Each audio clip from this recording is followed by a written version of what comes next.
gentlemen, may I have your attention, please?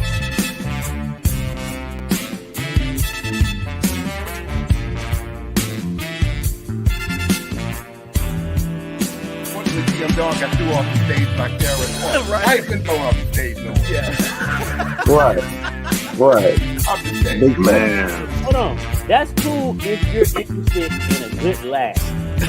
Right. If you're interested in a good laugh, that's, there you have it. Good. It's this producer I had met in Atlanta, Georgia. He go by Andrew Boone. And who do you work with? A lot of white people, right? And they think and I tell them all the time, I say, listen, I appreciate what y'all doing, but I'm gonna be real with you. Stop acting like y'all know what we're going through. That's disrespectful to us. We tell you, bro. and that happened recent. That happened recent. Yeah. Yeah, was Yeah. like last week? Like last week. Yeah. Yeah. Wow.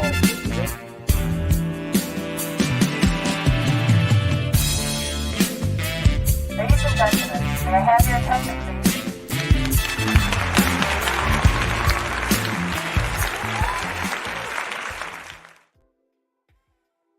Oh yeah. Back in effect this week. I'm about to say September, December 13th, 2023. This is the last show before we just for a couple of weeks. We ain't gonna be gone for the whole year or for the rest of the year, but just for a couple of weeks. We still got at least one more show to do before the year is out and everything. Right, but other than that, how you been doing, bro? How's everything going? Man, everything's been going pretty good, man. We've been getting blessings on top of blessings, man. Been hearing a lot of good compliments, man, about your radio show. So, bro, I love it.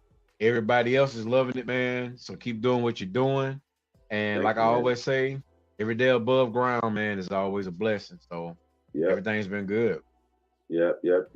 Yourself. So everything's good to go, man. Thank you. Same for you, man. Your show's really been really good. It's been taking off. So far it's been like it's been getting a lot of plays. I think it's like the most played show on the site on the show anyways. So you're doing really good. So and then again, like your first show charted. So things like that, things working out, man. Things are coming together. So whatever we can do to just make things happen, I'm more than willing to stretch it out and go the distance, man, because I think we got a good thing going on, and it's just a matter of being consistent. The more we keep going, the better we'll get, and the more views we get, then hopefully sponsorships will jump on, and we're good to go, man. We're good to go. Yep. So you ready to get this thing going? Man, yes, sir. Let's do it. Okay, well, we're going to talk about, first of all, we're going to start the show off with this clip of, wow, we had a crazy weekend here in Tennessee. So we'll play this clip and we'll be right back. We'll talk about this. Well, let's begin this morning with the severe weather that killed at least 6 people, including 2 children in Tennessee. NBC's Marissa Parra is in hard-hit Nashville. Marissa, good morning. What does it look like there? Willie, good morning. It's still dark here, but if you look over my shoulder here, you can see 2 buildings reduced to rubble. We're talking about a church, a community center, and it was here that the city of Nashville says 13 people had to be rescued from inside when they collapsed. Now, if you look at those images of the tornadoes passing through Tennessee, it is striking. You see flinging debris, snapping power lines, igniting fires, explosions, and causing a lethal amount of damage. Now, one of the hardest hit areas nearby Nesbitt Lane now destroyed. According to police, 3 people were killed when a mobile home flipped on top of a nearby residence. And in Clarksville, Tennessee, another 3 people killed and roughly 24 taken to the hospital as the storm ripped through on Saturday. And across the middle of the state, you see downed power lines, cars with broken windshields in places like Hendersonville. Now, there are still 44,000 people across the state without power. We know the mayors of both Clarksville and Nashville have declared a state of emergency. And we also know that local fire departments are going around to collapse buildings, making sure no one is still waiting for rescue. Willie? And Nashville has far too much experience with this kind of extreme weather. Marissa Parra in Nashville for us this morning. Marissa, thank you. Hey, thanks for watching. Don't miss the Today Show every weekday at 11 a.m. Eastern, 8 Pacific on our stream. All right, so there you have it. A little clip I found earlier about Today Show covering what happened here. So yeah, so a lot of people that I know personally were not totally affected, but they were almost, some of their surrounding areas where they were living were affected, but not where they were living was affected. So how about your situation? Because I know you're in Clarksville. Man, I actually got a video of the first tornado that came through. Wow, okay. I'm not sure if it was like 100 yards away, but it was like right in front of us. Yeah. And it just like walked. It was like it was walking towards the south part of Clarksville, towards the interstate. And thank God, man, after we left from where we was at, we came back to the house. And I mean, nothing really happened to the house, anything like that. Mm-hmm. Only thing, we just got a tree that's down in our backyard. That's it. But other than that, man, I mean, it didn't do nothing to the house. Everybody was safe. But this is actually my fourth tornado I done been in. Back in '98 when we had 2 of them. I remember that. I remember those. Yeah. I was at Stratford High School, man, when the first one came through. So we thinking like, okay, cool, it's over. Let me hurry up and get home. So, and this is when I was living out there in the projects at the time, at University Court. So as I was getting out of my car, my granny looked up and she was like, "Run, Mark, run."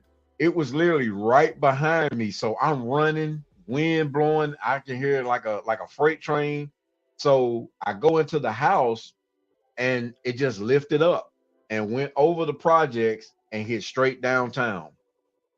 So yeah, and then like I said, we had 2 up here in Clarksville, which the first one, I should have sent you that video. I caught the tail end of that. That one just went by, and then it was another one, I guess kind of like in front of our home. It just kind of went by as well.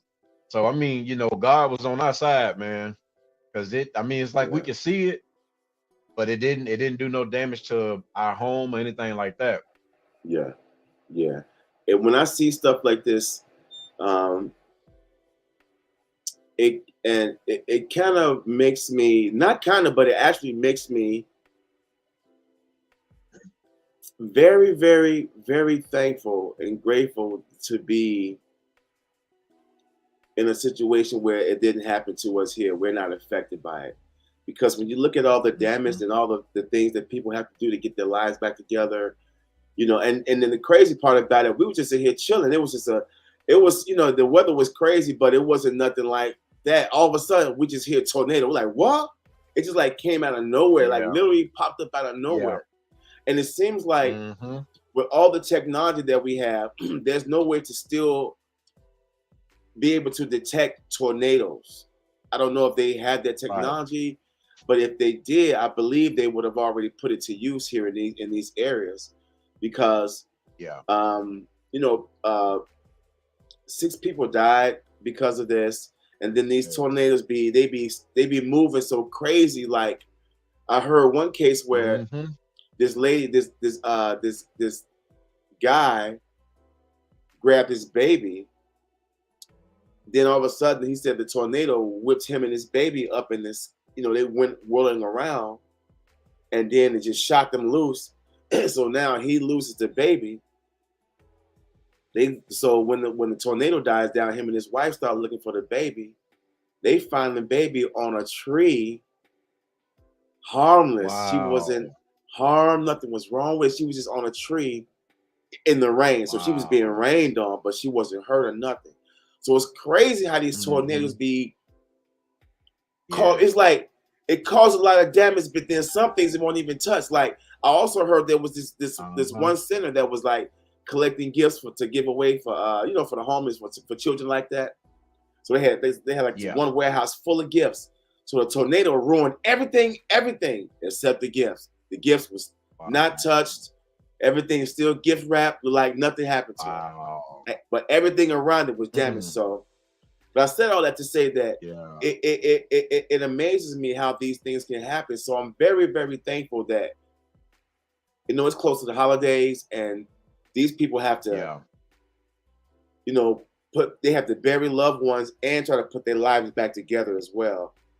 And it's really terrible, man. So my condolences to their families, and my thoughts and prayers goes out to those people, man, because that really, really just shocked me how it just popped up out of nowhere, yo. Yeah, man. You know what? Speaking of death, you know, I had a cousin who actually passed away with leukemia. He was 35 years old. His name is Jamar Burton. So his funeral was on Saturday Okay. before the Before the tornado tornado had hit? came into Yeah. Nashville. Wow. Yeah, but check this out. You're gonna be like, oh my gosh. So the day of my cousin's funeral, his mama and myself, we're like first cousins. Our auntie died on that Saturday. Oh, whoa. Wow. Yeah, it wasn't because of the storm and that. And she just, so I was just like, okay, God, what's going on? Like, how can all this be possible? Yeah. You know, but it's been a lot, man. It really have. But for people who I'm not gonna say people who don't have a relationship with God, but they have to have some type of a strong mind, and a peaceful mind to deal with a lot like that, man. Because if you lose it, then that's it. You know what I'm saying? But you know, because I've had a lot of deaths this year, man. You know, with my granny and cousins and things like that. You know, you have to have a strong mind, man, and you got to have something or someone to believe in, because if you don't, you're gonna lose it. You're gonna lose it all. I agree, man. You gotta have well, I ain't gonna say you got to, because we'll all have our free will. So it all depends on what you choose to believe and what you don't, you know, whatever. But at the same time, it helps to kind of have that to lean on, to have the to have that to in the pocket to lean on, because when situations like that come, it seems like you have nothing else but that, you know. Yeah, and again, man, I feel bad for all those people, and I hope everything, you know, gets together, and I hope they get as much help. I feel helpless because I wish there's something I could do besides just talk about it. You know what I'm saying? But I can't hear you. I can't hear you. It went out.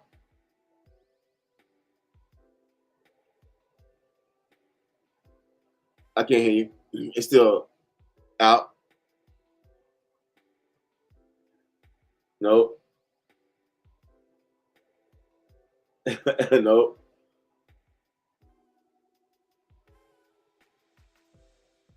I can't even hear you. Man, it went all the way out.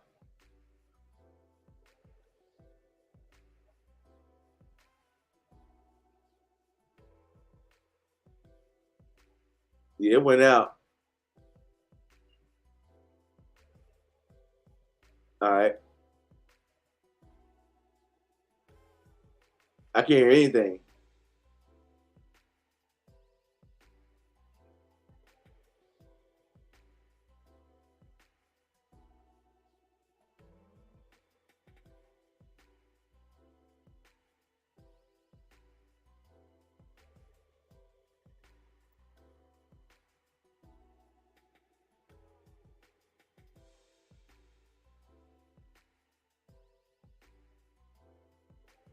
My cousin said plug the phones in. I can't hear you because I can't hear you.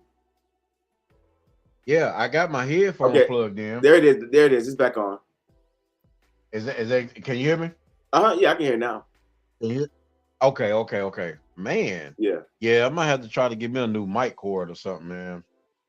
Yeah, try to see what's up with that. Yeah, that's crazy. Yeah, that's cool. That's good. Don't worry about it. All right, so okay, so they're going to this next clip. All right, so here's our sister Jaguar Wright, and you know how she finna come, so check it out. Uptown Records started with 5 people. Andre Harrell, I'll Be Sure, Heavy D, and Puffy. And Kim, she was Andre's personal assistant. Kim is dead. Heavy D is dead. Andre Harrell is dead. The only 2 left are Puffy and Al almost died. Isn't that interesting? You want to know what they all had in common, though? They were all writing tell-all books. And Al B. Sure was working on the documentary of his life. And then he goes into a coma. Has Puffy ever been in a coma? Has anything happened to him? There's too many coincidences. Fuck you, Honeycomb. We gonna get you and your little dog, too. Run as fast as Cassie did.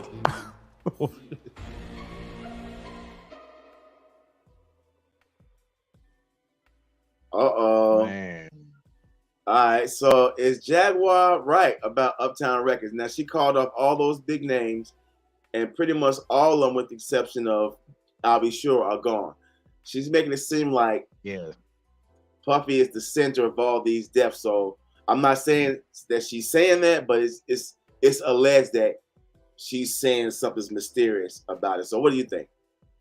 Right. You know what? It's something, some truth behind that, man. I believe. I'm not gonna say it's true. It's just, you know, my opinion.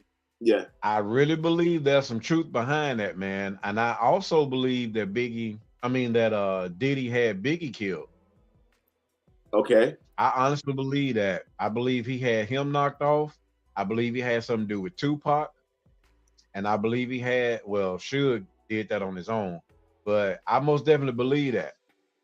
I believe when he found that he had all this power, I don't know if it was you or Gitmo who said it, but he pissed off the wrong white man. Yeah, when you do that, it pretty much is a done deal after that. Yep. Because at first I thought Ciroc was his. Come to find out that's not his. No, they took what was it, Revolt? Was he behind Revolt too? Yeah, I think that was his. Took that away from him. Yeah, he stepped down. He stepped down from there. Yeah.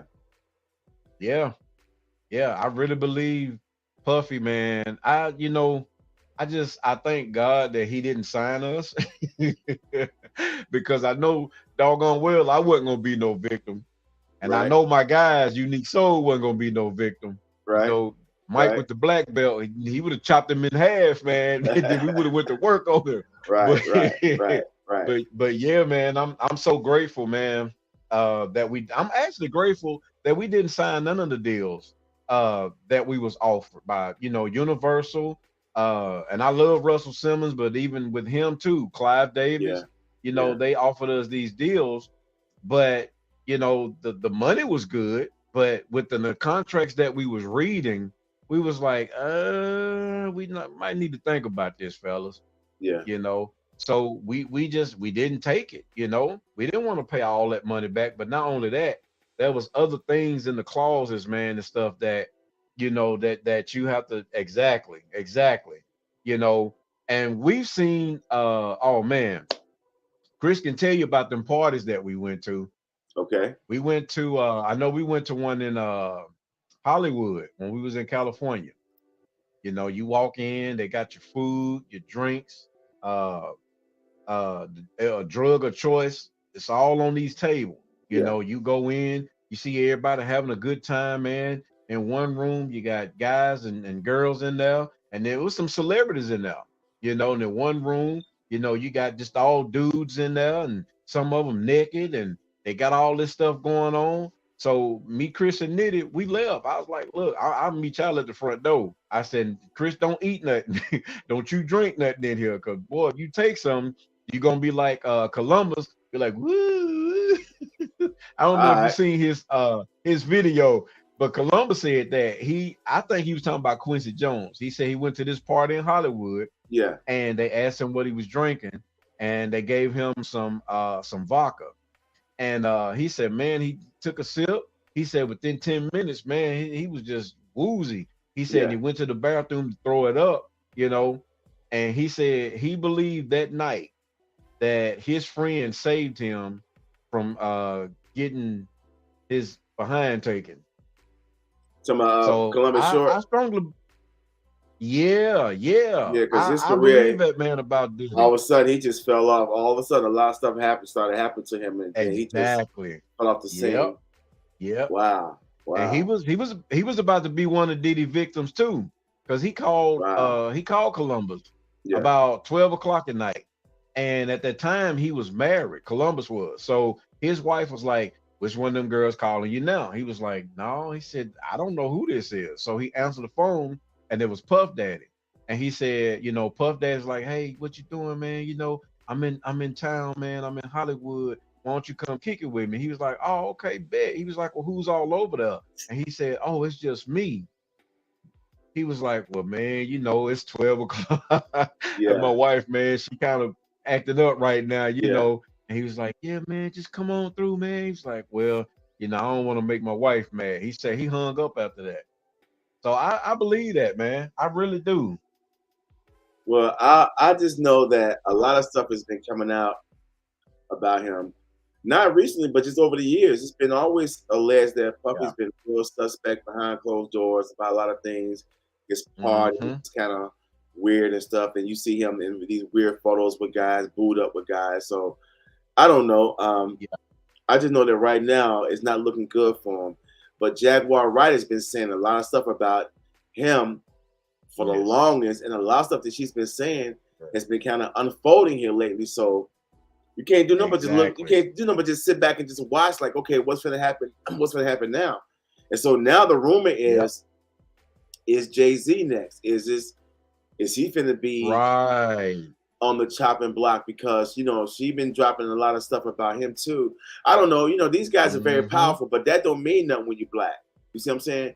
When you're white, you can get away with a lot of stuff and they'll let you slide. But when you're black, their goal is to pretty much shut you down. So, you know, and they black billionaires. So, you know, they can't be too many of them.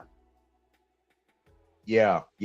And I mean, you know, the word was, you know, with him and Foxy Brown, man, and she was young, you know. Yeah, I heard about that. And then I think that was the thing with him and Aaliyah. Didn't he get upset because R. Kelly was dating her or something like that? I'm not sure, but I heard that he was messing around with her at the same time. I don't know if it was at the same time Dame Dash was messing with her, or he dusted her off, and then Dame scooped her up, something like that. She was in a circle, so they both had a little something going on with her. So, so I don't know. Yeah, but it's gonna come out. Whatever's on him, if it's coming out, it's gonna come out. So. Oh yeah. Everything in the dark, man, is gonna come out. Yep. All right, now check this out. This is a clip of a guy who shot and deleted a state trooper, man. Check this out. I got like a disclaimer before it comes on, so YouTube won't be tripping, but we'll be right back.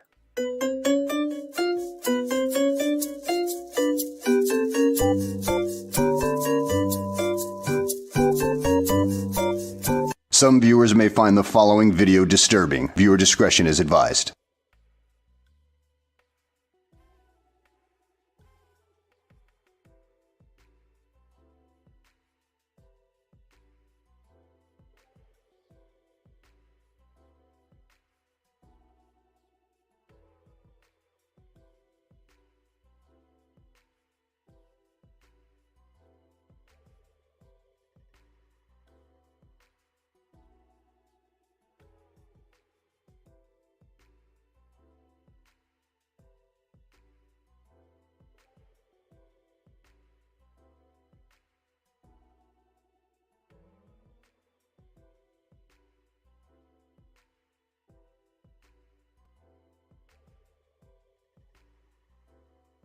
Okay, were you able to see all of that? Yeah, I saw it, but I ain't hear nothing. Yeah, there was no sound. There was no sound to it. It was just okay. Just you know, video footage, I guess, from the homes and businesses around it. But it showed first the guy talking to, I guess, him and the officer confronting each other, and then they edit it and they show the guy driving off. Then the next clip shows the whole thing when a guy gets out and chases the trooper down and guns him down, like right there. Wow. So I'm gonna play it one more time just so you can see it. So I'm gonna play.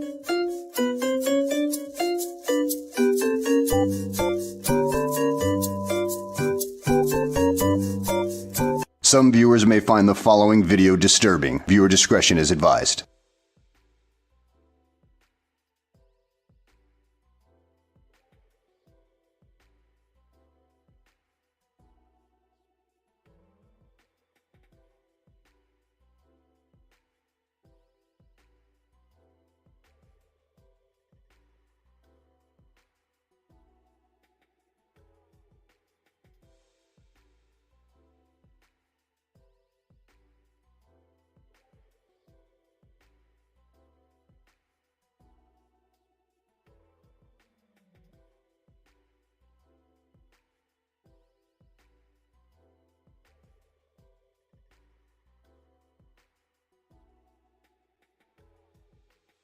Wow. Yeah. So again, the first part of the clip shows him and the officer shooting. He goes after the officer, but then he comes back in the car, drive off. But then after he drives off, they shows the whole thing where he actually chased the trooper down. I guess the trooper must have fell or something, and that was it. He got up on him. That dude had a lot of balls to do that, first of all. But what do you think? Yeah. Well, I'm gonna tell you what I think, and I would like to hear more about it. But if you look at the footage when the young black guy got out of the car, it looked like the police officer had already drawn down on him and maybe shot first because he kind of ducked. Oh, and okay. then he starts shooting. Okay. So that's why I would like to go on a little and given, you know, how police officers are today. Yeah. Because right, I'll be honest with you, darling.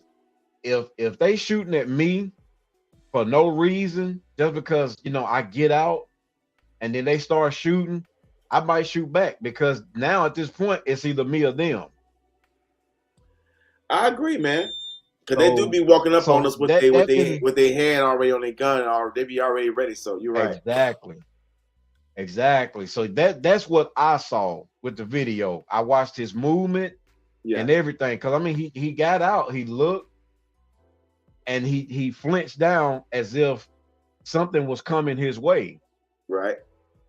So I don't know, but I mean, I would love to see the whole story. And this was in Chicago, right?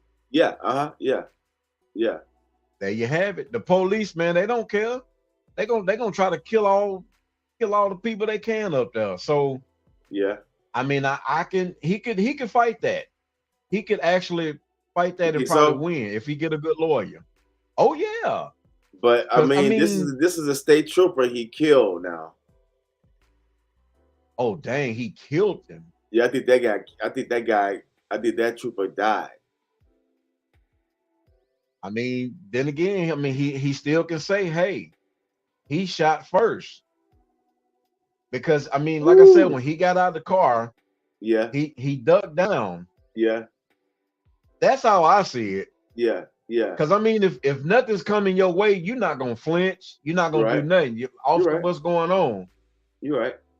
So I mean, he's got a chance. I believe he's got a chance to beat that. Now here's what I'm gonna say.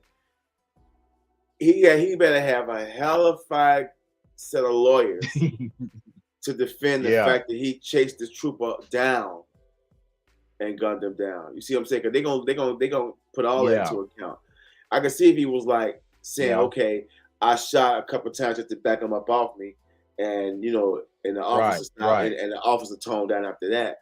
But when they seeing that this black guy chased this white state trooper down, like he manhunted him. Yeah. You know, you see what I'm saying? I mean, yeah. Oh, and then at the end of the video, he pulls off. So yeah, they probably lock him up for that. Yeah. I mean, and he did it so slick. I mean, he was very bold. I mean, you can tell he's been in shootouts for a long time. He's been in the shootouts for a very long time. He's not afraid. Most definitely ain't afraid of cops. And that's the thing too. Is it wrong to defend yourself with a weapon against cops if a cop shoots first? Like the situation with Breonna Taylor. All right, with her boyfriend up that thing because he didn't know it was this guy shooting, so he didn't know what was up, so he was defending himself. Yeah, he didn't know. But I'm saying, in a situation like this, when you walking down the street or whatever, and officers all of a sudden just pop at you, and you have your gun, do you have the right to defend yourself in a shootout against police officers? Would that be held against you? Would that be held against you? Yep, you know it will. You know it will. Especially if you're playing for the other team. You know, if you playing for, I seen a video where this cop, it was a white guy. It was a white cop and a white guy. And the police officer is like, hey, you know, stand down. So he pulls out his taser and he tased the guy, and the guy just rips it right off. I'm like, oh, start chasing him. Yeah. Now, you know, I hate to make it a racial thing, but it is what it is. Yeah. Now you let a black guy get tased, rip it off, and start chasing the police. Oh man, they quick to get that gun. Yeah, it's a done deal. Matter of fact, they probably wouldn't even pull the taser out. They probably just already had a gun out. Yeah. And then the guy gets back in his truck and drives right down the street. Wow. Wow. Yeah. This is a white guy, right? It's all about what team. Yeah, it's all about what team you playing for. You know, people talk about racism is not, you know, oh, well, everything is fine. No, racism is still alive today. Oh yeah. Man, there's still racism going on. People who be saying that, they're just trying not to stir up any trouble. They're just trying to play, you know, play the middle, play the fence. And to me, that's even more harmful than just actually owning up to it. I would rather know that it's going on, recognize it, own up to it, so I can know how to maneuver and deal with it instead of playing like, oh, it ain't real. Because all those same people that be claiming racism ain't real, they end up meeting their racism moment somewhere down the line. Exactly. You know? Yep. Absolutely right. You know, we live in America, man. This country was built on racism, and still to this day, America is still considered a stolen country. It's still considered stolen land. Yeah. Still to this day. Yeah. So racism is most definitely full effect. So I don't know. I hate when black people talk like that. I don't know why they do that, but it don't help them. It don't help them at all. It don't save them. Right. It don't make the white man be like, okay, you're a good little Negro. It don't make them do that. It make, you know what I'm saying? Right. It actually puts more of a target on them because, oh, you don't think racism exists? We'll show you, Negro. You know what I'm saying?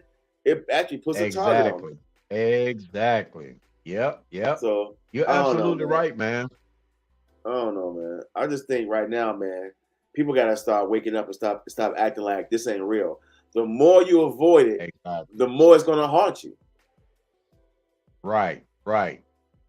Yep, You know, you're right. this is my how I feel about it, man. So anyway. Yeah, man, I agree with you, man. I know Tyler Perry always say, you know, stuff that happens, we need to just keep it in, keep it to ourselves. I don't agree with that, man. Let's get it out on the table. You know what I'm saying? Let's talk about this thing. Yeah. You know. Yeah, he said a black man found America. All right. Yeah. All right, for sure. Matter of fact, we talked about that last week, didn't we, Dollar? Or was... Yeah, I think we talked about that. Your mic went out.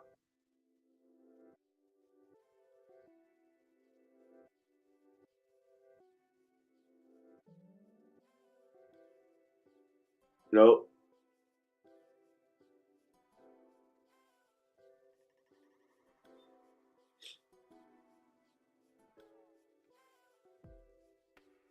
It went out. I still can't hear nothing.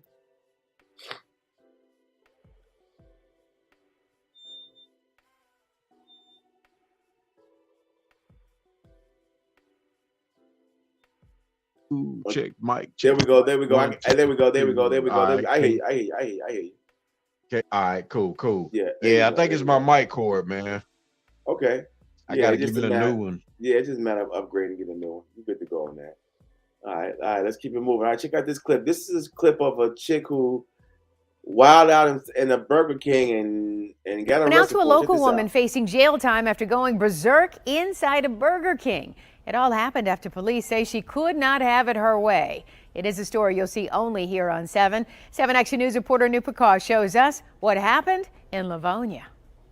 Police say Portia Tyler demanded a cash refund because her burger had tomatoes on it and she didn't order it that way. That's when she lost it. Portia Tyler is the 34-year-old Harper Woods woman who police say was on a mission to get her money back from this Livonia Burger King. It was back on January 26th when they say Tyler ordered some burgers and left. She then came back the next day with one of the burgers demanding a cash refund because she said it had tomatoes on it and she didn't order it that way. When the clerk offered her food or a credit, but not a cash refund, police say Tyler became irate. You can see on the surveillance video what happened next. They say that's Tyler hurling a cookie rack at the clerk and repeatedly trying to climb over the counter, but her fiance kept pulling her back. The clerk said they were going to call police, and then as Tyler and her fiance start to leave, police say Tyler then threw the wet floor sign back towards the counter, and then even came back and tossed food in the clerk's face. Thankfully, nobody was hurt, but Tyler is now facing several charges, including assault and battery. I've seen a lot, and but over tomatoes on a sandwich, no, I haven't. This is the first of one of these episodes that we've dealt with. We want people to know that, you know, this isn't acceptable behavior. Whether it's in a restaurant, whether it's road rages, I think we've seen over the last couple of years that incidents like this can spill into so much more. We tried to get in contact with Portia Tyler, but haven't had any luck. Meantime, coming up on Action News at 6, what police say she lied about to them and her reaction to the arrest. In Livonia, Anu Prakash, 7 Action News. All right, thank you so much, Anu. We'll see you at 6. Wow.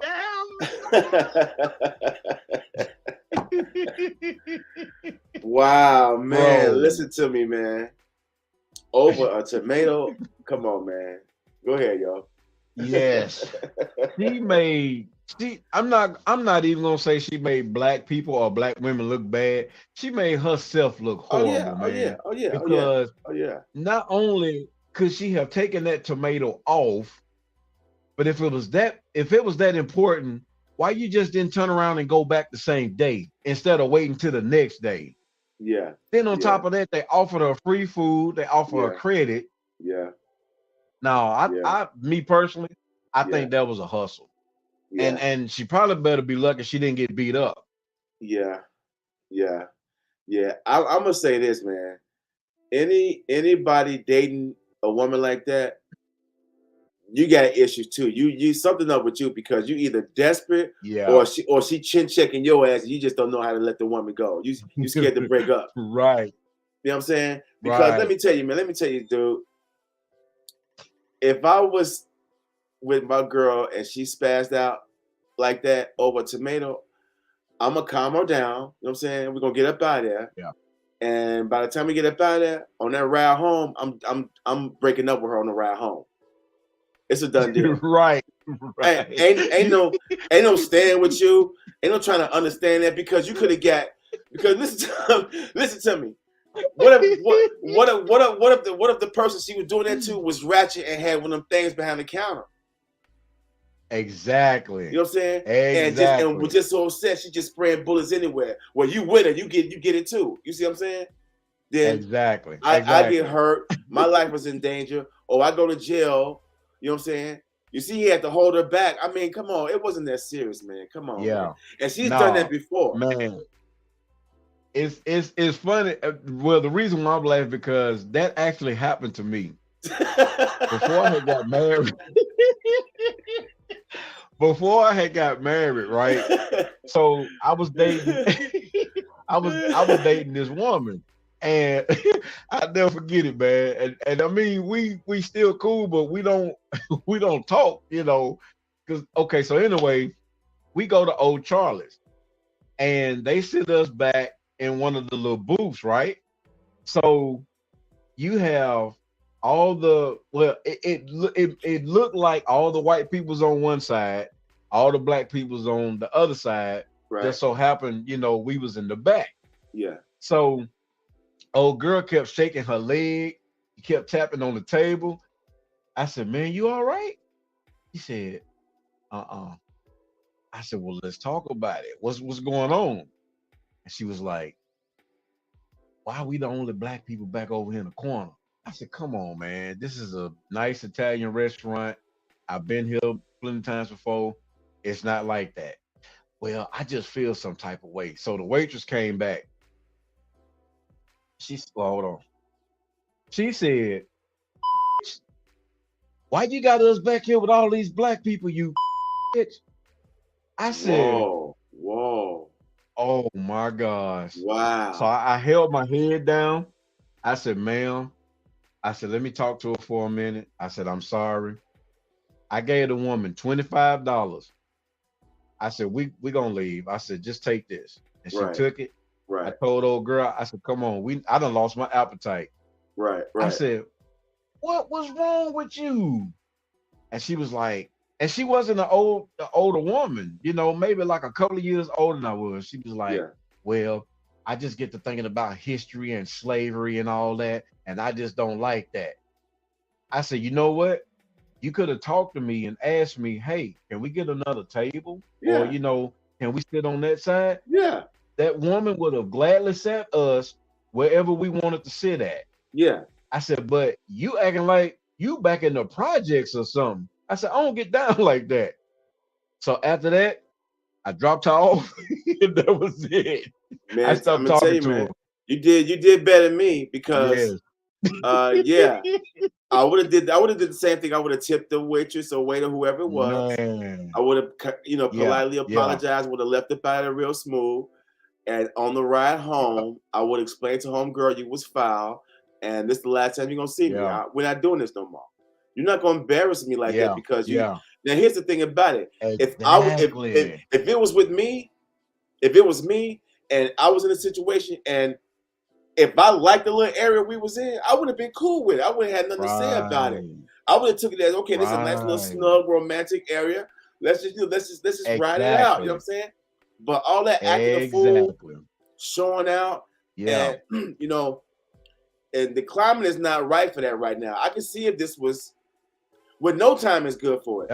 But the climate right now is really not good for it because there's cameras everywhere.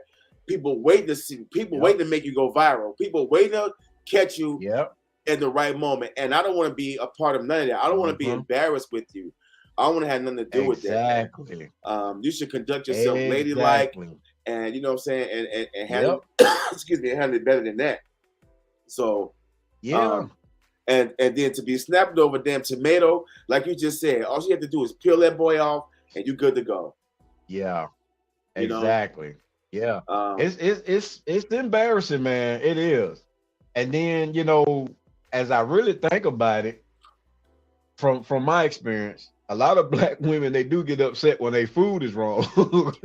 So I had to tell my wife, like when it's us and the kids, I'd be like, look, let's get y'all orders together now, because if y'all don't know what y'all want, they're gonna mess it up. Y'all gonna be mad, and I don't want to hear all that. Yeah. So we go to Burger King.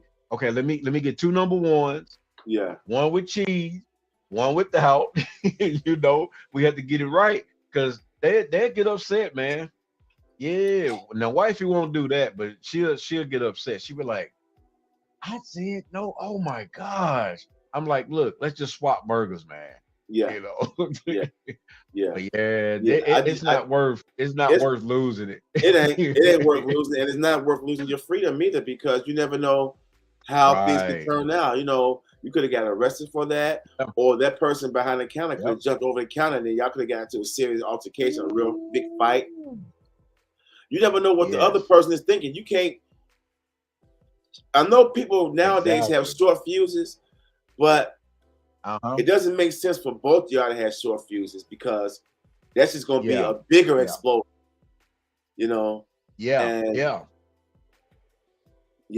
I try my best to be calm. You showed but you showed a clip last week. Well, somebody from the drive-thru who was a worker up the thing on up that thing. Yeah, you remember? Yeah. So I'm saying, to me, man, everybody not playing no more, man. So it don't matter, especially these service workers, these people who work in fast food, hospitality. You know what I'm saying? They the ones who get it the most, so they ain't playing no more, man. They're not playing anymore, dude. So it's best to just go ahead, walk up out of there, get your money back, call corporate. You know what I'm saying? File a complaint. Instead of just standing there trying to fight somebody over a damn tomato. Come on, dude. Exactly. It ain't worth it, man. My life is more valuable and freedom too much. Same here, bro. Same here. It ain't even worth it, man. Man. All right. All right, check this out. This is a clip called "Black Man Angers His Neighbor." Don't you hate it when your neighbors park in front of your house? Yeah, it don't make sense. I see this letter on my car. Please do not park in front of our home. So I went and knocked on the door and asked why. It's a public street. And she said she owns this parking spot. You need to leave my property. I can stay right here. Can you leave? No, it's not. You don't live here, sir. It doesn't matter. I'm visiting. I have every right to be right here. You have right to stay there, but you don't have to be a jerk. I'm team white people on this one. That's inconsiderate. It's a public street, Kevin. I should be able to park out in front of my house. You ain't got nowhere to park. So guess what? You ain't gonna park out in front of my house. Hey, Kevin, you need to calm down. No. You act like a damn Karen right now. I'm not acting like no Karen. You act like these two Karens in this damn video. No, you mean to tell me that same dude that parked in front of the house, if someone parked out in front of his house, took away a parking space for one of his cars, he's gonna be cool with that? Maybe somebody that lives there ain't got home yet. Now when they get home, this nigga parked in the way.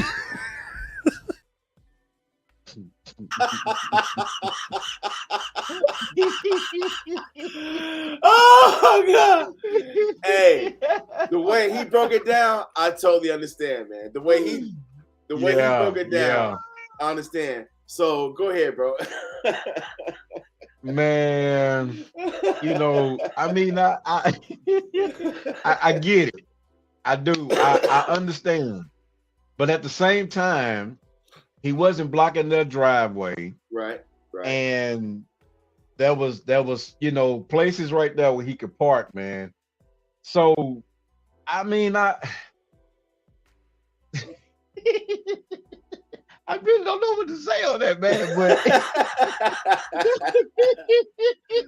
oh my goodness, that's crazy, man. It is. Like I mean, I understand they get mad, but the street is or the sidewalk is public. It is property. It is. It's not their property, so it is. Right. It's kind of like a back and forth thing, man. You know, and I mean, I can understand if they was having a party and they had people coming over, and you know, they'd be like, "Hey, we got people coming over, man. Can you park on the other side or down the street or up the street? Because we need this space right here." Yeah. They just didn't want him to park right there. So I don't know, man. That's kind of weird. It's kind of iffy, but I'm gonna tell you from my own experience, because my neighbors next door, they have parties all the time, but sometimes there be a lot of people come through. So it's not a lot of personal parking space. You know, we have our own driveways, then there's the street. So they try their best to, I mean, let me tell you, man, they cars be crunchy than a motherfucker, but they do not block our driveway. And they do not, you know, and they do not try to, you know, sneak one of their cars up in our driveway. Now, the neighbors that lived over there before them, they would do stuff like that. They had people, one time I was walking my dog, and I came back from walking my dog, and as I was getting close to the house, I'm like, there's another car in my driveway. So I get closer and closer. Man, whoever this person was, they parked their car in my driveway, got out, locked the door, and went about their business. They was gone for about almost 30 minutes. Wow. Now my car is clearly parked in the driveway. They parked right next to my car. Yeah. I'm like, this is bad. So I waited and I lost it, man. I ain't gonna even lie. I lost it because I felt like that was very disrespectful. You didn't knock on my door to see if it was okay, if you could do that. You didn't ask my neighbors to ask me if it was okay to do that. You see what I'm saying? It was just, I felt violated. And I felt like, yo, if I'm not doing it to anybody, nobody should do that stuff to me, man. This is my own personal, private park, you know, driveway. If you was in the street, I probably wouldn't trip because I ain't finna go nowhere, so I ain't finna back my car for the rest of the night. You know what I'm saying? So if you kind of, I wouldn't trip, but you pulled up in my driveway, parked next to my car. Got out, locked your car, and then went to somebody else's house and shit. I'm like, wait a minute. Wow. Yeah, so I get it, man. I get it, man. I get it, man. Dang. Believe me, man. Some people be. I mean, but I would have. I mean, I'm with you on that because, like you said, that's your personal driveway. I would have snapped on that. Yeah.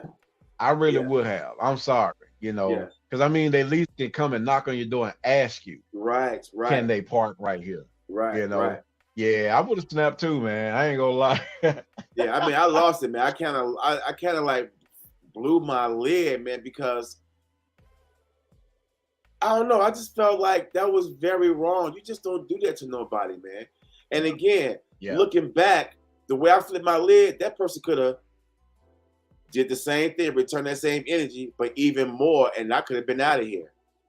You see what I'm saying? Yeah. All over my own. I had the right to lose it, but that some people don't respect that. Some people still will. Some people still be acting like I don't care. I don't know, man. Today's climate is really dangerous, man. It's very dangerous, man. You can't. It is. Like I seen this story the other day. This guy, he was on. Not to digress, I just wanted to bring this up. He was, he was in the street.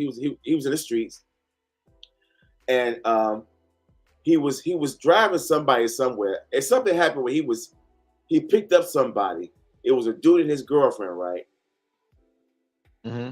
The dude and his girlfriend get in his car, but they didn't tell him that they didn't tell him they had beef with somebody, right? So the person they had beef with caught up with them and started shooting at that dude's car. He had nothing to do with what was going on, right? He got shot 9 times and fucking got his fucking left hand blew off. Ooh. Because he picked somebody up, man. Yeah. He just picked somebody up, just trying to pick somebody, but they didn't tell him they was running from some bullshit. You know what I'm saying? And the person they was running from happened to see what was going on. They caught up with them, and they just started spraying into that dude's car, man. You see what I'm saying? So people be getting into all kind of stuff, man. They don't warn you of what they're going through. They just bring in drama with them, man. And now that you caught up in some bullshit, it's crazy, man. Yeah, that is crazy, man. That's why I do what I do, and we do what we do, and I just stay out of the way. I don't have drama unless it like actually come to me to where I have to defend my territory. Yeah. But other than that, man, I just tell them, hey, you got it. Yeah. You go ahead. Did you hear about the Uber driver that picked somebody up, and while he was driving the passenger, somebody was following his car, and we got to that 64-24 split, something like that. That person started shooting. That person was after the passenger. The passenger was a target. The passenger was a target, but the Uber driver didn't know it. So somebody sped up on him, shot and killed his passenger. So he took the passenger to the hospital, and they died right there on the spot. Dang, you can't even be an Uber driver now, man. Yep. Wow. Yep. All right, cuz, love you, cuz. That's my cuz. I gotta hit him up, man. I gotta hit my cuz. Yeah, man. Yeah, man, no doubt. Yeah, man. So today's climate is so dangerous, man. You can't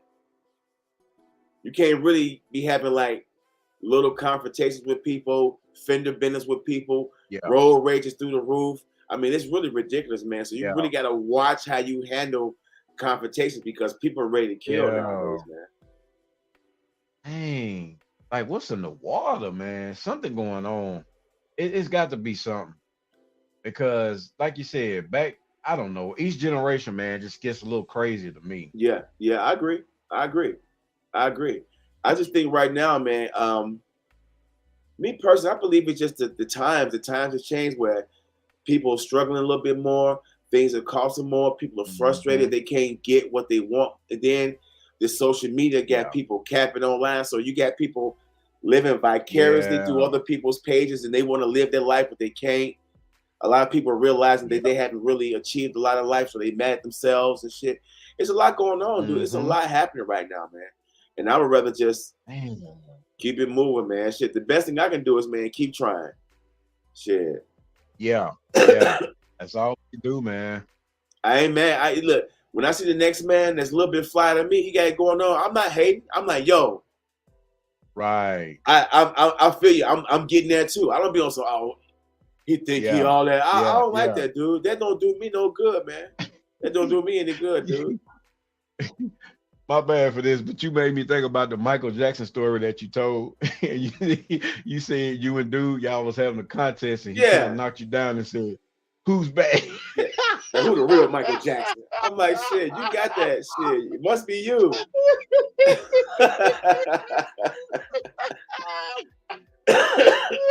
Yeah, man. Yeah, man. People crazy, man. People crazy nowadays, man. So look, we're gonna take our 5-minute break and we're gonna come back and then we're gonna do a few more clips. We're gonna wrap it up. Yes, sir. All right.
we go. My bad.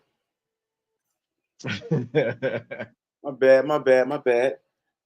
That's What's all up, everybody? good, We bro. back in the building. Give me 1 minute. I'll be right back. Hold on, y'all. I'll be right back.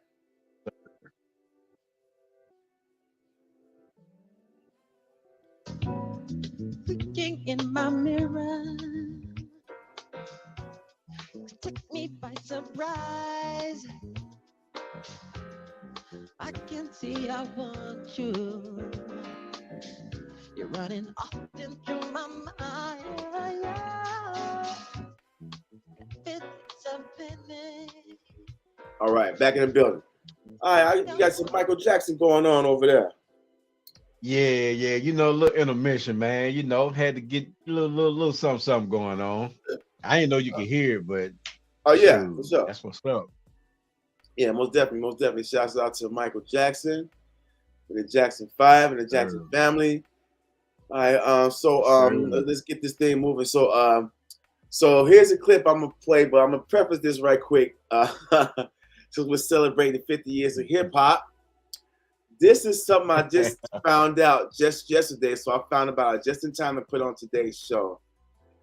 There's this rapping granny. I don't know if you've seen her, but she's been a big thing on TikTok here, ladies. So I'm gonna play a clip of her music video, and we'll be right back. It's called both rock and crack, but no matter what you call it, it is nearly pure cocaine, and Check it out. and it can kill. Crackheads fiending, have them up on their feet. Fiending for the shit all night like a treat. Roaming through the streets trying to figure out a way how they can get high every single day. Stealing from stores, breaking in houses, knocking on your door, all kinds of hours. Microwave in hand, just trying to get a hit. Please, please, please give them some of that shit. Oh, come on now. Hold on. Give me a second. It's bugging out. Hold on. Crackheads fiending, have them up on their feet. Fiending for the shit all night like a treat. Okay, hold on. I'm going to take that one off. I'm going to bring it back. Hold on. Give me 1 second. But anyways, that's this chick. She's a rapper granny. She's called Your Favorite Granny on on TikTok. And she's got this big following all of a sudden because now she's been going viral. So I want to play this video, man. I hate this stuttering and installing. Hold on, give me 1 second. I want to see if I can pull it up. What's this right here? Okay, here we go. I'm gonna try it one more time. And YouTube, don't be bugging out because this is just for fair use. I'm not trying to make money off her stuff. It's just that we have the right to comment and break this stuff down. But the people at YouTube be acting like it's their job to just strike you down and flag you anytime they feel like you're violating something. So they be tripping over this. Right. So let me make sure I get this up. Hold on. Take this off of here. Let's try this one more time. It's called both rock and crack, but no matter what you call it, it is nearly pure cocaine, and it can kill. Crackheads fiending, have them up on their feet. Fiending for the shit all night like a treat. Roaming through the streets trying to figure out a way how they can get high every single day. Stealing from stores, breaking in houses, knocking on your door, all kinds of hours. Microwave in hand, just trying to get a hit. Please, please, please give them some of that shit. Get the fuck away from my door before I knock your ass out and you hit the floor. Ain't nobody playing this time of the night. Respect my house before we have to fight. Crackheads looking for that. Crackheads fiending for that. Looking for that. Fiending for that. $5 short, can you please help me out? Hell no, motherfucker, I'm in a drought. I take no shorts, you know how it works. Get the fuck out my face, bitch ass jerk. Money gotta look right in order to purchase. If you start acting shady, you gon' make me nervous. Then no telling what might happen. Fuck around and get to capping. All my people.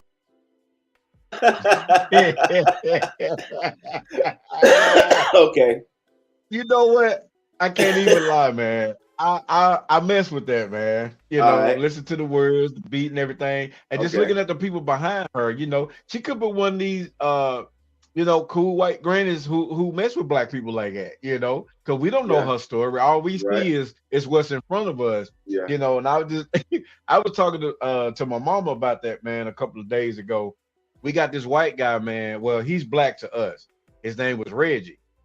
But if anybody who knows him, they be like, oh no, he one of us, you know, because he's been around us for so long, him and his mom. But people outside of the projects who really don't know him, they're gonna be like, oh no, you can't say this or you can't do that because we don't know you. But when it comes to our hood, he's one of us. So in her case, I see the backing, you know, I didn't see no other white people in there. So she just might be, you know, one of the cool white ones, man, with the black people.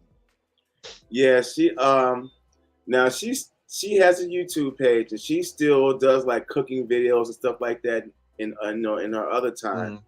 But now that video I just showed was about 2 years ago, but she has a new video that she put out here recently. Oh wow.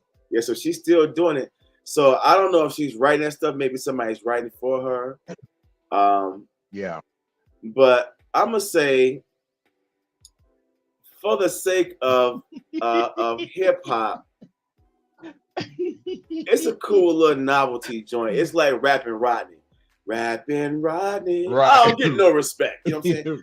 It's kind of up there with it's to me, because I don't see her getting a record deal. I don't see her collabing with 2 Chainz. Right. You know what I'm saying? Right. Yeah. It's just something that's just something to do.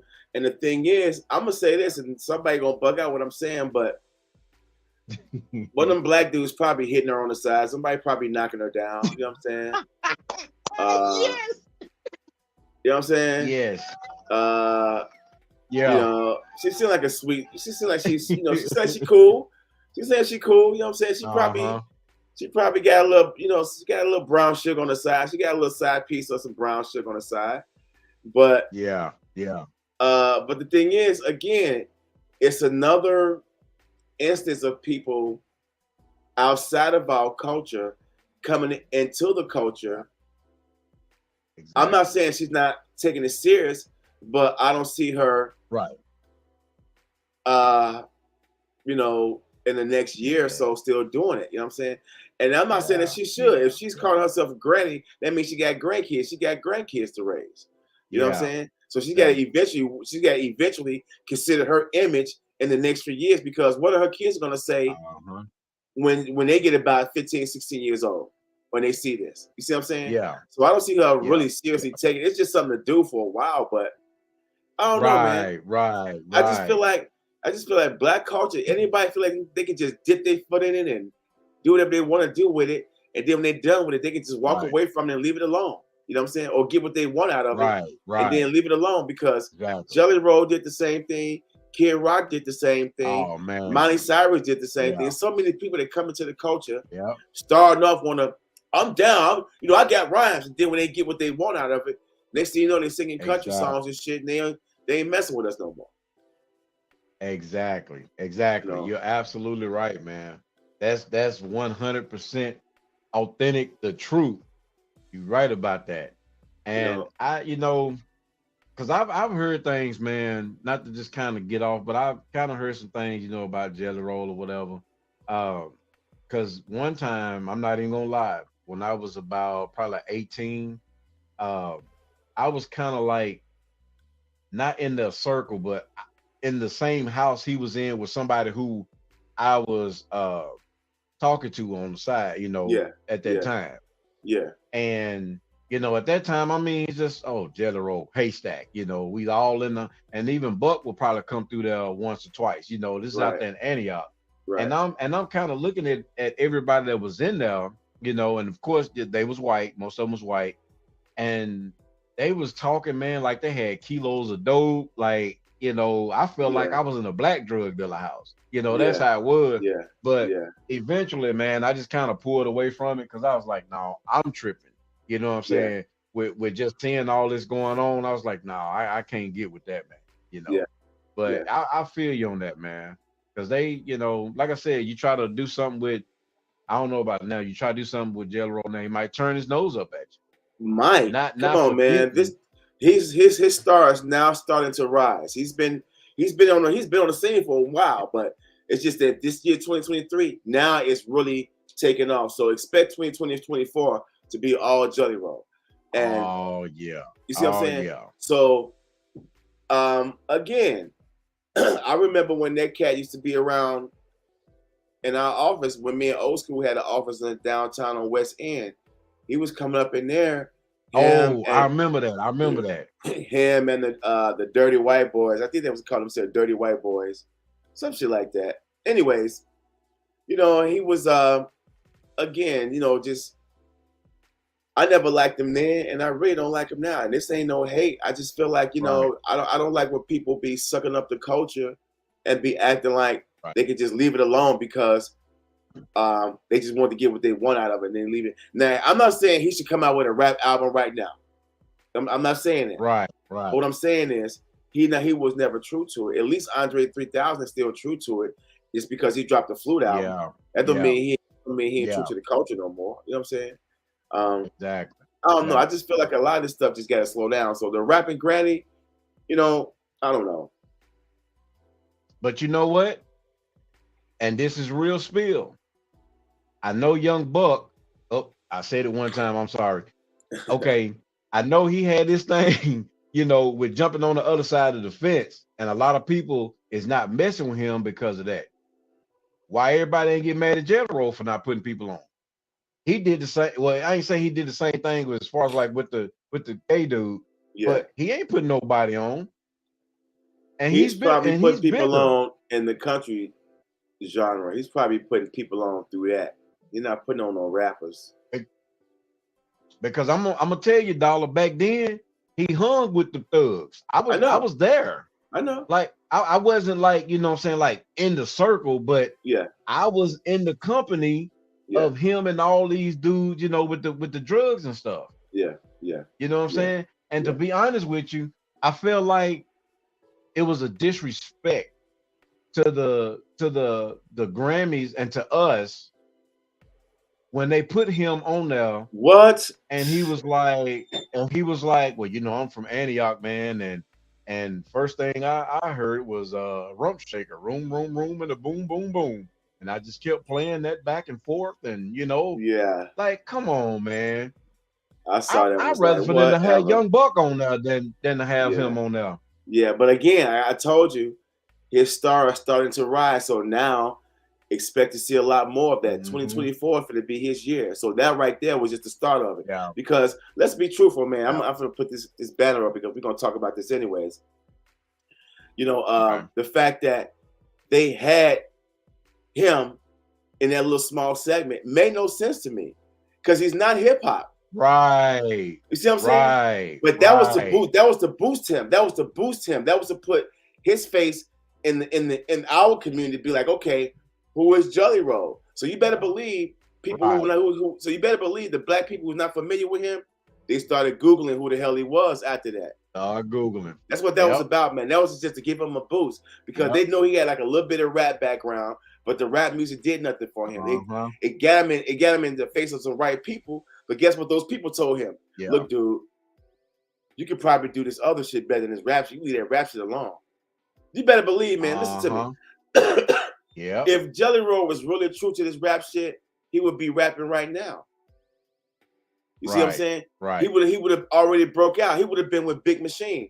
Big Machine is that label that who runs that label?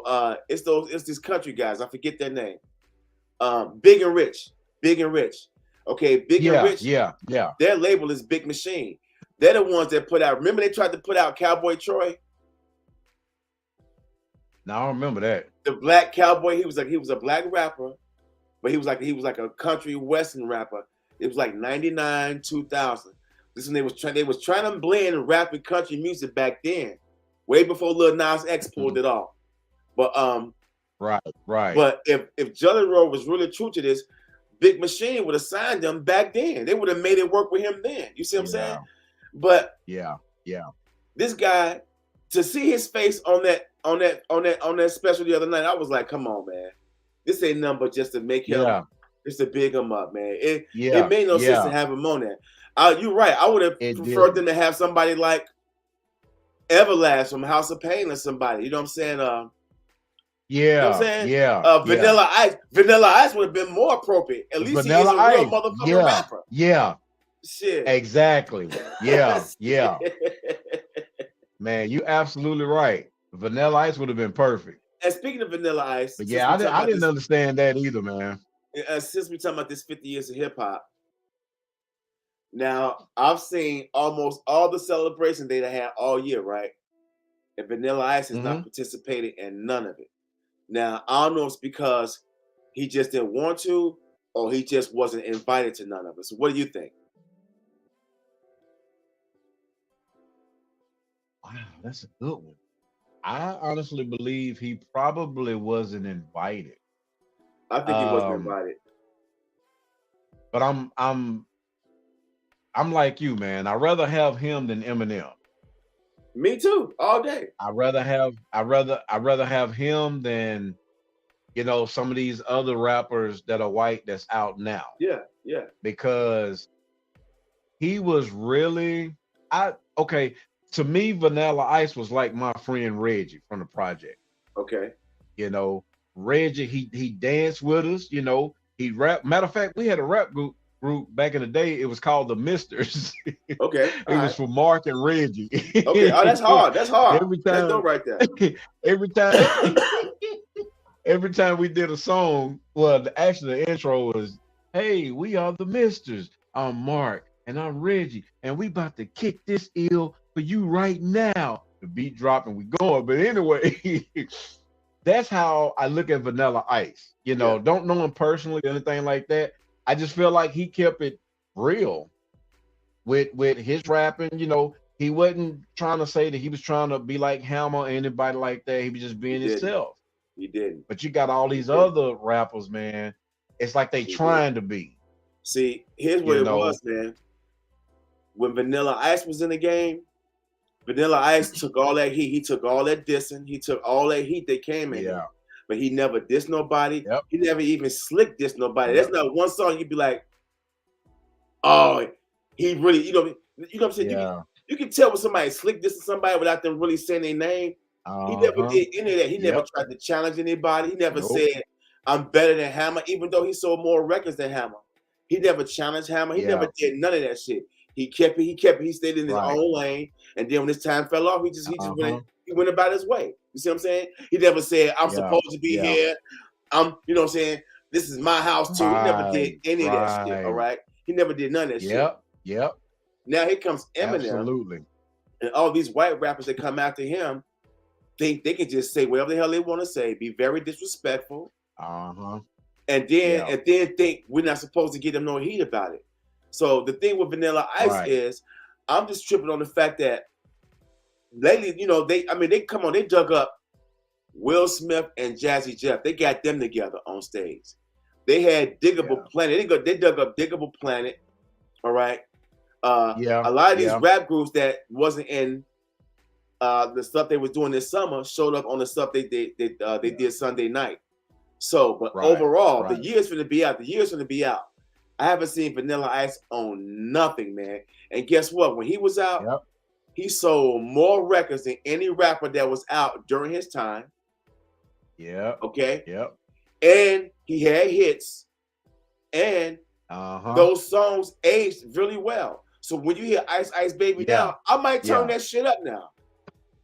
Exactly. I ain't gonna even lie. He actually had a couple of good joints on that, though, man. I like the album. He actually had a few good joints, man, because, and then the thing about it was, that was the time where if you was a white rapper trying to get into the game, you had to have somebody black backing you to get the rest of the culture and the fans to accept you.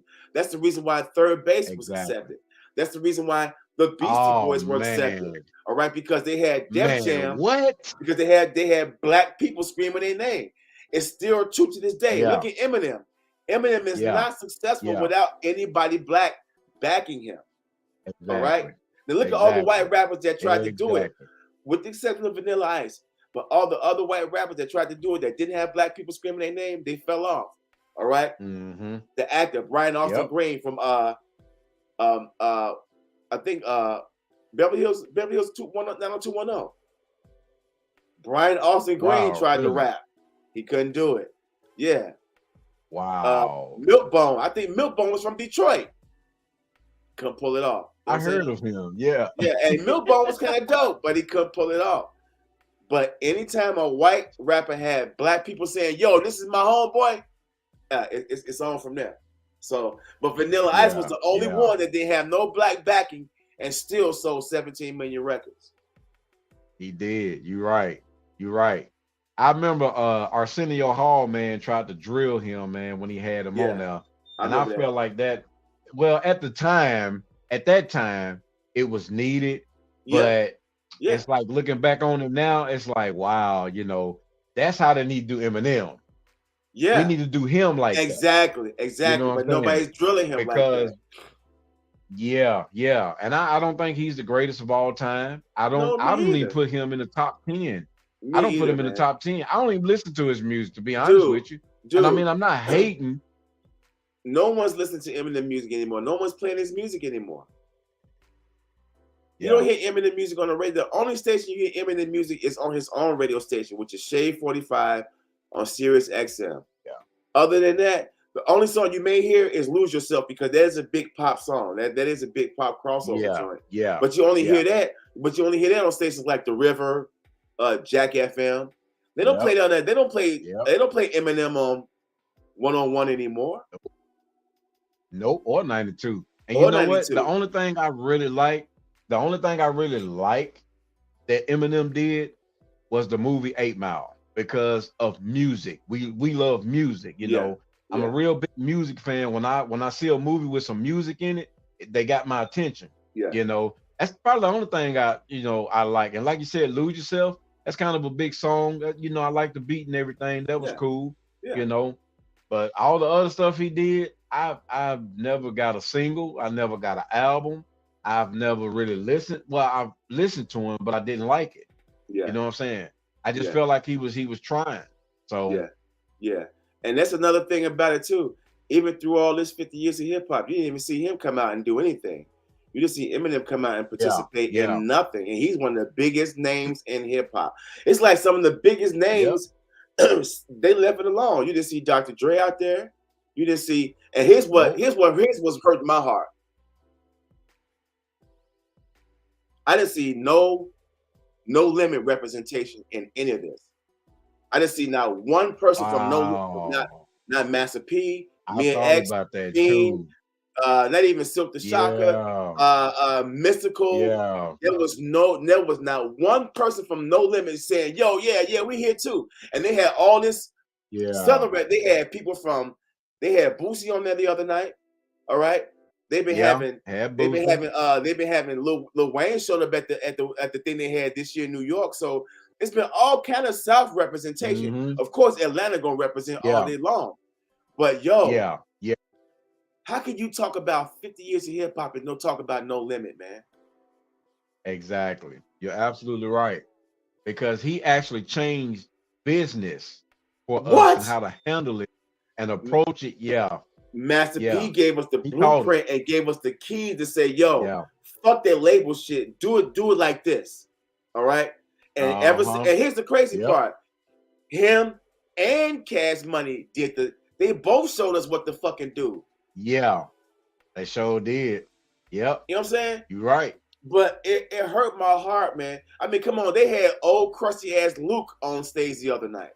Doing them old ass goddamn songs. Don't stop, get it. You know what I'm saying? I would have loved to see P up there with it. I would have loved to see P, man. Straight up there. Man, I'd have been wilding out, boy. Come on, what? Yeah, come on, man. You're right, Master though, man. P got hits, dog. Master P got a string of hits. Yes. Gold and platinum. Yes. And how the hell he's not on any of these damn stages? I mean, I'm blown away. I'm blown away, dude. Yeah. I feel like you're absolutely right, man. I feel disrespected for him. Yeah. Man, I'm gonna tell you somebody else, man. And I know they probably had like one album, but when I think of 50 years of hip hop, man, I feel like they kind of cut 3 6 Mafia short Like I feel like they could have gave more, but I would have loved to seen Crucial Conflict. You know, I feel like they could have brought more people from the Shot out. You know, man, Twister. Yeah. You know, Crucial Conflict, man, all those guys. Yeah, Now, I love Common. nothing. Common's the man. They didn't show up at Yeah, nothing. yeah, You know. yeah. Common Bone showed Thugs up- and Harmony. They didn't have them on them. Well, yeah, I didn't see Bone Thug. I think Bone Thug showed up.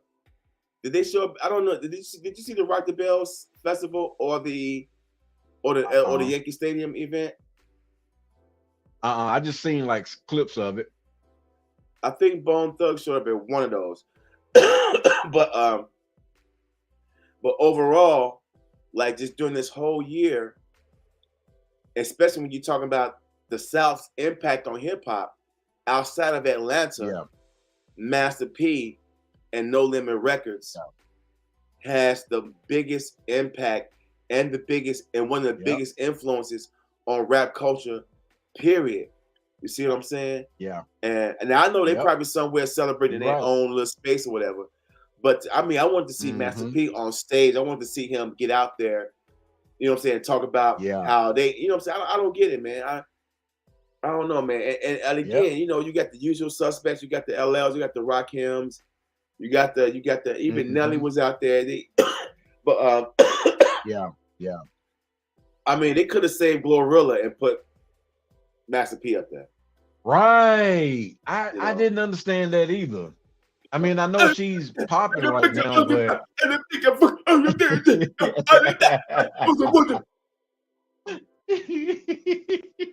I totally didn't disrespecting my understand sister, that, though. man, but I don't get it. Man, yeah, they I mean, I'm like you. I appreciated it, but they could have did a little bit better than that. I don't know if they had a certain time, you know, but I feel like if they didn't have enough time, make a part 2. Make it one day this collective of people, the next day you make it this collective of people. Right. And see, here's the thing. Here's another thing too. This was produced by LL and a few other people. LL and Questlove. All right. So, do you think from the Grammys? Yeah, the Grammy special was produced by Questlove from the Roots and LL Cool J. They put that together. Wow. So here's what I'm saying. So when they started making phone calls to artists saying, "Yo, we put this together. Would you like to be a part of it?" Do you think? Do you think Master P was on that list of people to call, and Master P was like, "No, I'm good," because I'm thinking like this: if Master P gets a call from LL Cool J, and Questlove saying, "Yo, we put this Grammy special together. We would love for you to be a part of it." Yeah. I'm sure Master P gonna be like, "Hell yeah, I'm down with that." Yeah. So do you I think don't he think was he was even on that thought list. of? I don't think so. I really don't. I don't think that's right, man. I don't think he was. Yeah. And it must be something because I'm defending Master P. Now, if this had happened in 1995, I'd be like, man, fuck Master P. You know what I'm saying? But right. Here it is, 2023. I respect the culture and I respect everything he did for this game. You can't do this without talking. It's like talking about hip hop and not talking about Def Jam. What? Right. Come on, That's man. Straight up. disrespect, man. That's very disrespectful. to Yeah, me, I man. That's very don't disrespectful. think he was on the list. And to be honest with you, with LL being man, to me, he is the GOAT, man. You know, I like LL. I think there was some guidelines he probably had to go by in order to pull all of this off. I don't think Master P and them was on the list.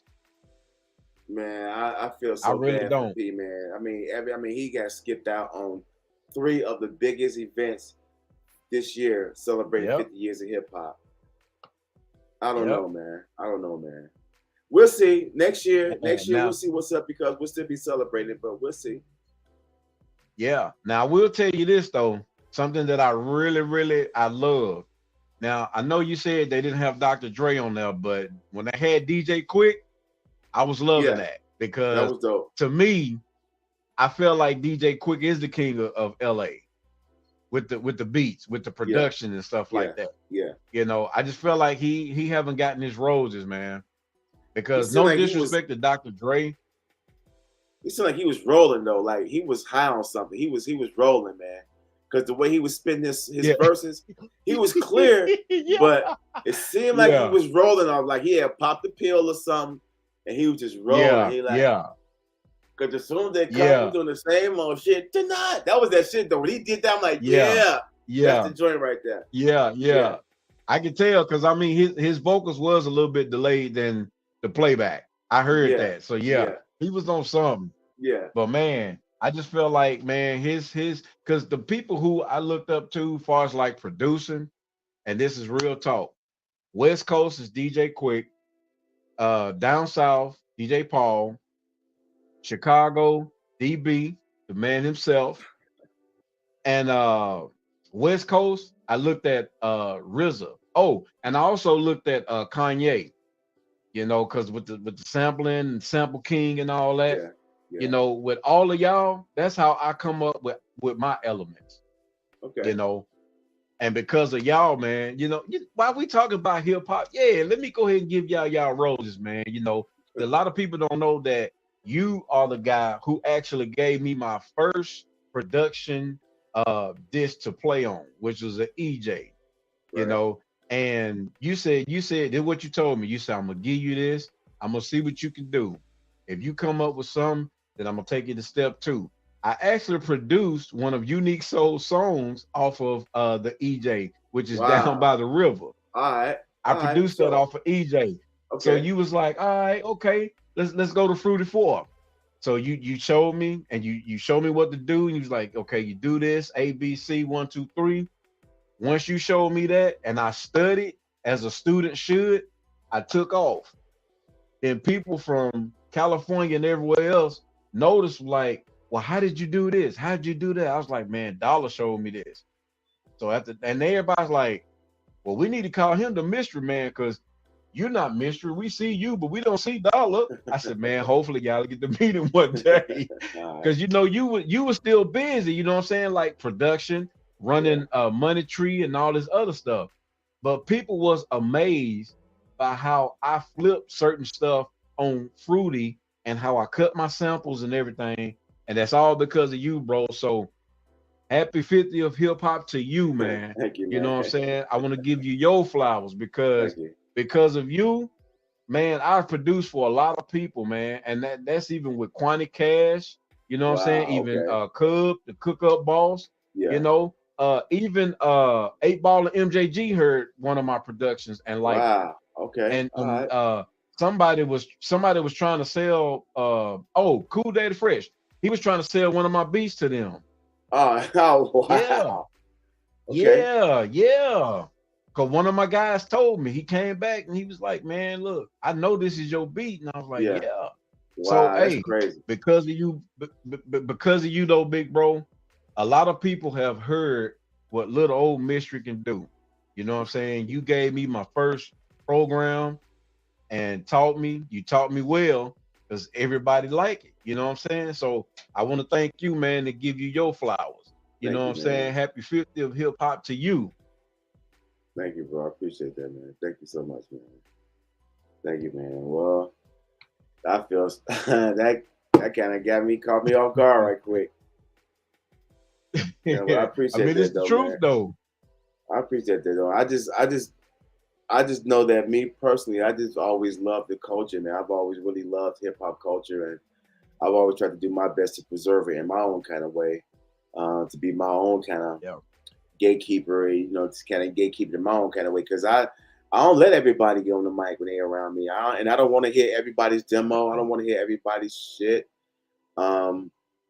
I'm just like that. It ain't like that. I think I'm better than everybody. It's just that I just feel like everybody can't do it, man. So everybody should be trying to rap. Everybody should be trying to produce, because a lot of times, man, they don't even respect the culture. You can see a lot of people right now that's in the music business, that's got record deals, making a lot of money, but you can tell just by the music that they make, they have no respect for the culture. They just here just to get a few dollars and that's it. Believe me, man, if they get dropped off their label, they would probably go off and do something else. They probably wouldn't stay independent and keep it moving. Yep. So it's, I mean, I just always loved the culture, man. I just thankful that I'm able to see it and, you know, see it flourish, because there was a time where mainstream radio was only playing rap music at night.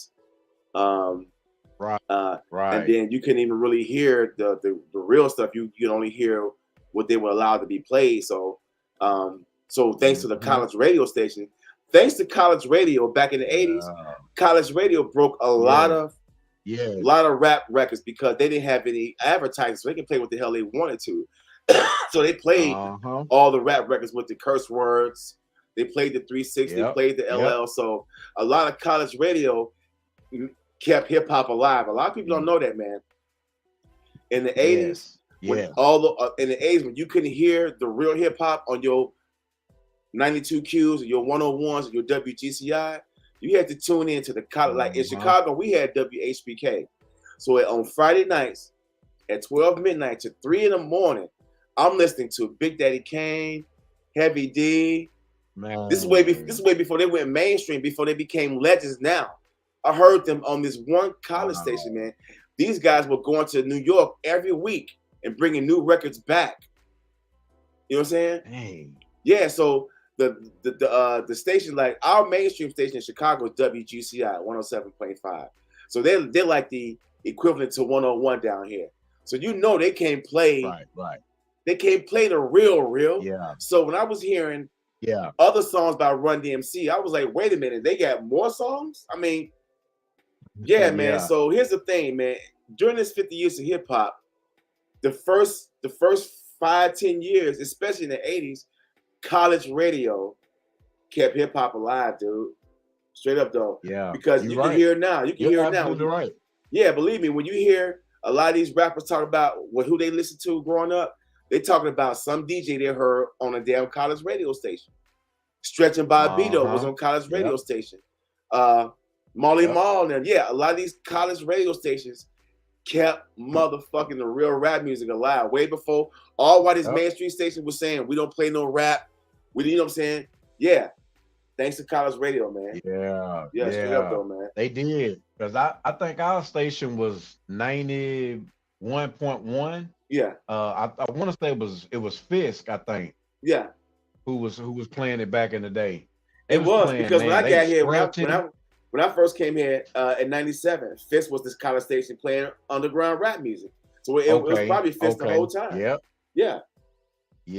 Yep, man. You right. It was later on, like at nighttime, where you get to hear that type of music. Man, what? Man, let me tell you, man. In the 80s, I would be listening to this station at 12 midnight on a Friday night, all the way up to 3 in the morning. They playing all these, and this is way before the internet. This is way before rap music went mainstream. So I was knowing about rappers that all my other guys that I went to school with never heard of. So I'll be going to school, reciting lyrics that they'd be like, who is that? And I would be like, man, this is Ultramagnetic. Who is that? You know what I'm saying? This is this is Royal Ron. Like, who is that? I mean, these cats. Now, I'll tell you, man, big up to college radio, man. They did their thing, yo. I love college radio. Yes, sir. And I tell people right now. They did their thing, for real. I tell people right now, even today, in today's climate, if you want to get your record played on the radio, take it to college radio. They still don't have any advertisement.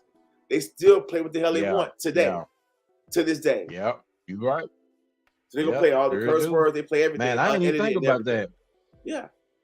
Yeah, but you absolutely right, man. It's because of the college stations, man, who really kind of got it out there. Yeah. Because it was new. They wanted to be up on it. And at the same time, they had no advertising. They had nobody telling them, you can't play this, you can't play that. So the FCC did not fuck with them. So they played underground rap records with the curse words. The whole, if it was 10 minutes, they played the whole 10 minutes. Yeah, man. Yeah. Shout out to college radio, bro. Yeah. They kept that shit moving, man. Nobody talk about that, man. I'm glad I thought about that because nobody talk about it. Yeah, they don't. And that's like the truth. I bet you every city they had a college radio station who was playing that. Yeah. I mean, you hear it right now. Listen to all these rappers when they talk about when they was growing up. They talk about some radio station they heard growing up as a kid, and it wasn't a mainstream station. It was a damn college radio station that they would have to tune in at night. It was always after it was always after midnight. I heard all the rappers talk Yeah. about that. I'm like, yo, we had the same thing in Yeah. Chicago. Get down here, it's the same thing, man. In Uh-huh. Atlanta, it's the same thing. New York, LA, it's the same damn thing. Yep. So yeah, man. Yep. So I mean, for real though, how you think we knew about Big Daddy Kane? How you think we knew about Public Yeah. Enemy? How you think we know about LL Cool J? We didn't Uh-huh. hear about them on mainstream radio. Yeah, yeah, you're right. I didn't even think about that, man. That was good. Dog. That was Straight good. up, I though. really didn't even think about that. Straight up though, Because that's man. you right. That's why I heard NWA. I heard all them See? from that Fisk University radio See? station. NWA's first Because they single didn't was dope, play man. them on the radio. And they first single Yeah, was Dope Man. yeah. You think 101 finna play Dope Man, dog? No. No. No. Mm-mm. But Fisk got their hands on that shit. They played it for, and there it is. You know what I'm saying? Yeah, man. Yeah, man. Yep. So 'Cause again, the only station we had like in the 80s, it was 92Q. yeah, We had 92Q on the FM, and then we had 1470 on the AM dial, which Yeah. was the gospel. Yeah. okay. Okay. Dang. I Yeah, didn't man. think about that. You Yeah, right. man. Yeah, shouts out to all the car stations during this whole 50 years of hip hop. Because again, they talk about Mhm. all the elements, but even though rap music is the most lucrative part of hip hop, it was college radio that supported rap music. Yeah. Mainstream radio Was. did not touch rap music. College radio stations did. Hold on, somebody's saying something. All right, here go Joe right here. My man Joe checking in. What's up, my man Joe Tate? Okay, yeah, 91.1. Yeah, that's it. Yeah, my man It was Bazooka 91.1. Joe. What's up, fam? Thanks for checking in, Joe. My man, that's my homeboy, man. I Yes, got love for sir. Joe. Yeah, man. So again, shouts out to college radio. College radio kept hip hop afloat the first handful of years until mainstream radio picked it up. Yep. It was college radio that kept it going, man. Yep. Yeah. Yep. Yep. So And, hey, you bring back memories now. I remember that song, Feel the Bass, Bass, Bass. Who was that? Remember that song? Oh, who was that? Do. Oh my gosh. See, you know what? That's I gotta look up the name, but let me see. What if he talking to you? Yeah. That's one thing about the South, man. As far as like with the music, when they played the bass music, that was it. Yeah. You know what I'm saying? And that come from like Florida. That type of music came from Florida. So when they played that, they played oh my gosh, I got a list, man. It's in my phone, but I can't pull it up right now. But it's so many songs that they played on that radio station. All right. It's like, man, it was crazy. But I'm gonna have to get that song to you, man. But yeah, it was just the instrumental, and all they did was just build the bass, and all you hear is do do do do do do do. Yeah, man. That radio station was the one, man, for real. Yeah, It broke man. a lot of new records. Yeah, and that's the thing Yep. about it. College radio station. Okay, he said it right here. Feel the Bass by DJ Magic Mike. Yeah, that's it. That's it. All right, that's for it. sure. Yep. I'm gonna look that up. That's then. it, man. Yes, sir. All right, yeah. Shouts out to Joe Teasy for Sheezy. Yeah, I'm gonna look that Yeah, up. man. I'm gonna see if I That can was find that that tonight. joint. man. I'm gonna look Because, that like up. I said before, you know, I was the R&B kid, man. You know, Yeah. Michael Jackson, Cyndi Lauper, Madonna, and all them. New Edition. You know, that we was all about that. But like I said, when we used to sneak to hear, or we can hear a drug dealer, man, in the drive playing, 91.1, and we was like, man, who is that? Too Short? Yeah. That's where we heard all them from. Yeah, yeah. Was from that radio station. Yeah. Yep. Yeah. College radio did it, man. Yeah. So anything you want to say before we wrap it up? Sir. Man, you know, I had a great time, man. And like I said, subscribe, share, comment, like, do your thing. You know, you feel like you want to bless us, man, with something. The link is right there at the bottom of the screen. Also, man, y'all go on there, man, to Shopville Music Publishing and check out your merchandise, man. Get you some shirts. You know, he's got all types of designs on there, man. And every Saturday, man, at 12 noon, y'all check out my big bro, man. He be bringing the music, man. A lot of people been commenting, they've been liking it, you know, been feeling the type of music you got on there, man, the Christmas, the slow jams and everything. So yeah, man, I appreciate everybody who tuned in. Man, nothing but love for y'all, man. I appreciate you. Most definitely. So again, like you said, check us out every Saturday, 12 p.m. WBF. We're actually mixcloud.com/WBF. Get to hear a new show. And also don't forget to check him out every first and third Sunday, mixcloud.com/WBF 2.0 with Morning Gospel with Mark. Also, this is the last show for a couple of weeks. We'll be back on before the year's out. We will have one more show to do before we cross over to the new year, but we're going to be taking a couple of weeks off, so you won't see us for the next couple of weeks. We're going to chill, do the holiday thing, and we'll be right back to do a show before the new year. And hopefully our brother Gitmo will be back up in effect and fully running. Hopefully he'll be back to do the show with us before we cap the year out. But other than that, it's been a wrap, and we'll see you guys in 2 weeks. Peace. We out in sticking joints.